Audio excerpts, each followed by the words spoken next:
Hello and welcome back to Women's Football Talk, the YouTube channel that brings you all the latest news and stories from around the world of women's football. Now, before we get into today's video, make sure you hit that subscribe button and turn on the post notification bell so you never miss a video. And there has been a bit of news whilst we've been on this international break coming out today, Thursday the 23rd of September, from UEFA, and that is that for next summer's European Championships, which will be held here in England, there has been an increase of a pool pot, so all 16 teams qualified will share 16 million euros, up from 8 million in 2017, and clubs releasing players will also receive a total of 4.5 million for the first time.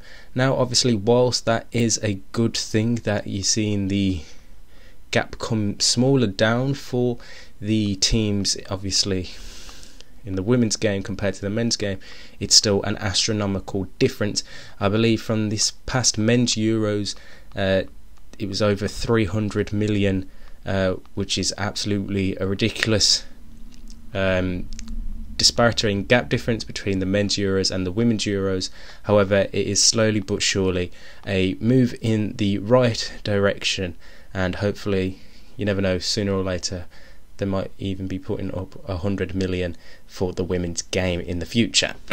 Right, it's time to look forward to the fixtures that we have this weekend, as it is the return of club football action, and we've got some cracking games to look forward to in the Barclays FA WSL this weekend. It all kicks off though on Saturday as Everton host Birmingham City on Sky Sports. It's going to be a very good game.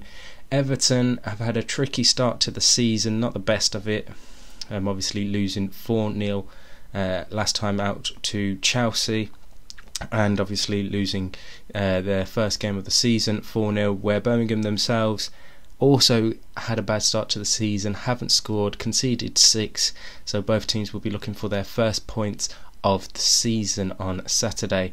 Then on Sunday we kick off with Manchester United versus Chelsea from Lee Sports Village. Again, two teams will be fighting for the title. Man United had a perfect start to life under Mark Skinner, winning both their games, where Chelsea have won one and lost one, but looked better in the game before the international break. Then elsewhere we have Brighton versus Aston Villa, Tottenham Reading, West Ham versus Leicester, and we cap off the weekend in the WSL as Arsenal play Manchester City. Arsenal, again, perfect start to life under new manager Jonas Eidevall, winning both of their games and obviously qualifying for the Champions League, where Manchester City haven't had the best of starts under Gareth Taylor this season. Won one and lost one themselves, and they have a long injury list. Obviously that was added to over this international break, with Alana Kennedy, Hayley Razzo picking up an injury, and Steph Horton as well on international duty. So them two have picked up injuries this international break. We don't know the timescale. As of time of recording, there hasn't been any news as to how long they are going to be out for. And the Arsenal front, no injury concerns as far as I'm aware. However, we don't know whether Tobin Heath will be making her debut this weekend, as she's been with the US playing in their 2 games, though I'm not too sure whether she has to do any quarantining before being able for selection. So that is going to be an interesting one to keep an eye out on, whether Tobin Heath will make any sort of appearance if she is available this weekend. Then we head over to France.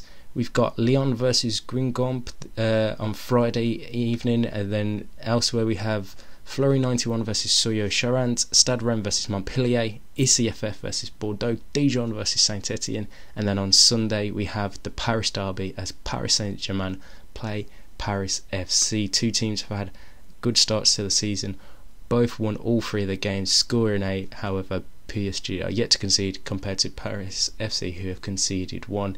Second and third respectively. Obviously Lyon are the table toppers over in France. Then over in Spain, the Iberdrola gets back underway again this weekend. We look at the games we've got this weekend. You've got Eibar versus Athletic Club Bilbao, Barcelona versus Valencia, Sociedad versus Sevilla, Alaves versus Villarreal, Madrid CFF welcome Rayo Vallecano, Granadilla Tenerife play Real Madrid, Levante play Real Betis, and Sporting Huelva play Atletico Madrid. Those last two games being on a Sunday, and obviously Barcelona, Atletico Madrid, Sociedad and Alaves all had the perfect start to the season, winning their first opening two games, and obviously Barcelona and Atletico are yet to concede, with Barcelona top of the group. Over in the Netherlands, we have the Eredivisie Vrouwen back this weekend, and we have some good games. We have PEC Zwolle versus Den Haag, Ajax versus Heerenveen, VV Alkmaar versus Feyenoord, and the big one on Sunday as PSV take on FC Twente. First versus third in the table.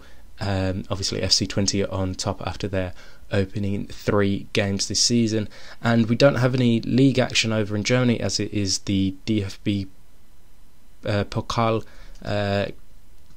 League Cup this weekend, though if we head over to Italy, we also have a full set of fixtures, and the big one, Inter Milan versus Roma on Sunday at 1:30 UK time, and we also have Lazio versus Fiorentina. So plenty of action to look forward to this weekend, as it is the return of club football, and it's something we can all be excited for, as we don't have an international break now for another month. So plenty of league action. We have the start of the Champions League coming up and the Conti Cup here in England.